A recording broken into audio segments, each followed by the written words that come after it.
Every morning at 6 a.m., Maria slipped through the back door of Halcyon Technologies with a mop in hand and a cap pulled low over her brow. She moved quickly, quietly, unnoticed just how she liked it. For 6 years, she'd cleaned every floor, emptied every trash can, and wiped down every whiteboard in the massive tech building.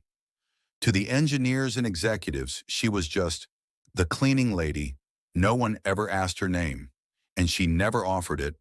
But Maria had a secret behind those tired eyes, and worn-out sneakers was a woman who once stood at the top of her class in mechanical engineering. A woman who had helped design stabilizing systems for drones and contributed to robotics research back in her home country.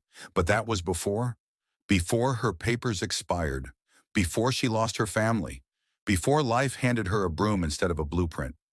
She didn't complain. Cleaning gave her peace. It kept her close to the machines, the labs, the blueprints pinned on walls. Every so often, she'd pause and study a half-erased formula on a board, fixing the math in her head before the eraser swiped it away. One evening, while cleaning the prototype room, she saw a small group huddled around a busted robotic arm. The engineers argued in frustration. Something about a stabilization failure. She stayed silent, mopping the edge of the room, but her eyes narrowed. She knew what the issue was. Knew it before they did. Then came the moment she never saw coming. Eve Dunham, young sharp, head of R&D, walked in unexpectedly. She spotted Maria standing nearby and, perhaps out of irritation or arrogance, asked, "You've been watching us struggle." "Got something to say," Maria froze. The room went quiet. Everyone stared. For 6 years, she'd been invisible. Just the cleaner. But now, all eyes were on her. "Maybe," Maria said softly, her accent still thick.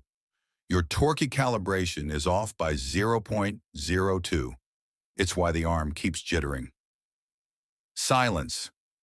Then Eve folded her arms, eyes narrowed. "Prove it." And just like that, the cleaner took a step forward.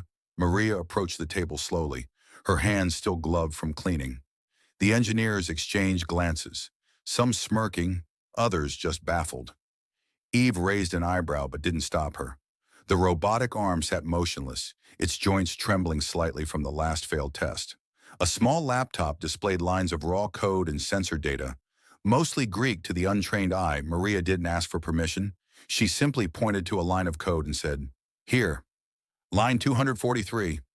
You're overcompensating for external resistance. It makes the servo fight itself." One of the junior engineers laughed under his breath. "Yeah, okay, thanks, Maria. Maybe stick to mops." Eve didn't laugh. She leaned in. "No, wait. Let her try." Maria peeled off her gloves, took a deep breath, and tapped the keys with quiet confidence. Her hands shook slightly, not from fear, but from years of being silent. Within minutes, she adjusted the torque parameters, restructured the logic loop, and recalibrated the arm's balancing sensor. "Run it," she said without looking up. The lead engineer hesitated, then clicked the test button.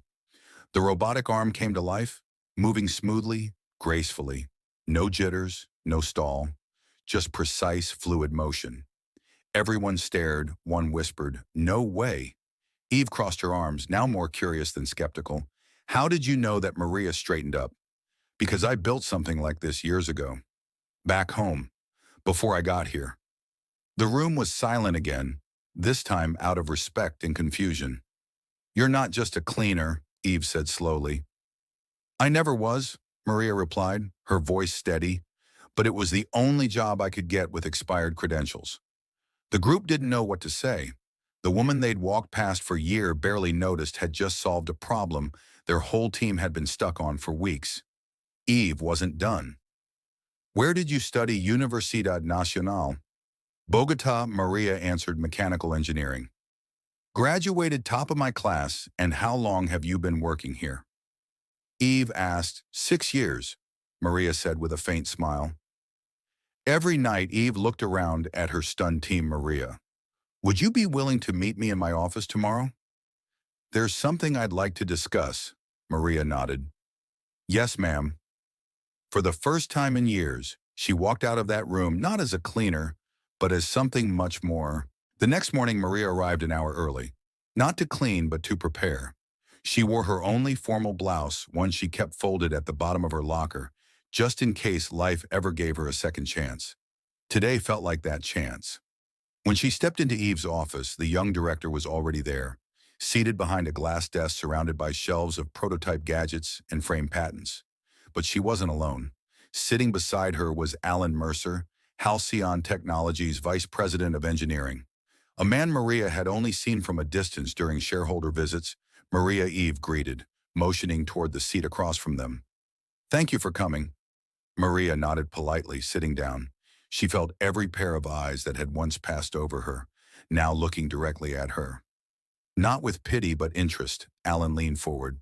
"I'll get right to it. Eve told me what happened last night. I also reviewed the logs. Your correction didn't just fix the problem, it optimized the arm beyond our original benchmark." "How did you see it so fast?" Maria's fingers curled tightly around her knees. "I've worked with servo systems like that before. Years ago, I recognized the pattern in the error he studied her." "You said you studied in Bogota." "Yes, sir. I came here on a research visa, but after the funding fell through, I lost my sponsorship. I wasn't allowed to work as an engineer anymore. So I cleaned." Eve looked at Alan. "She's a talent we've ignored for years." Alan leaned back, "and she's not even on the payroll as an engineer. That's about to change." Maria's breath caught. "We're offering you a 3-month provisional role on the R&D team," Eve said. "Paid, with full access to labs, equipment, and projects. You'll be evaluated like anyone else." "But you've already proven more than enough." Maria blinked, not sure if she heard correctly. "Are you serious?" Eve smiled, completely. "You never stopped being an engineer. You were just in the wrong uniform." Tears welled in Maria's eyes, but she blinked them back. "Thank you, I won't let you down." As she left the office, her mop cart still parked quietly in the hallway. Maria didn't push it back to the janitor's closet. She walked past it, shoulders straight, head high. For the first time in 6 years, Maria was finally going where she belonged. Maria's first day in R&D felt like stepping into a forgotten part of herself.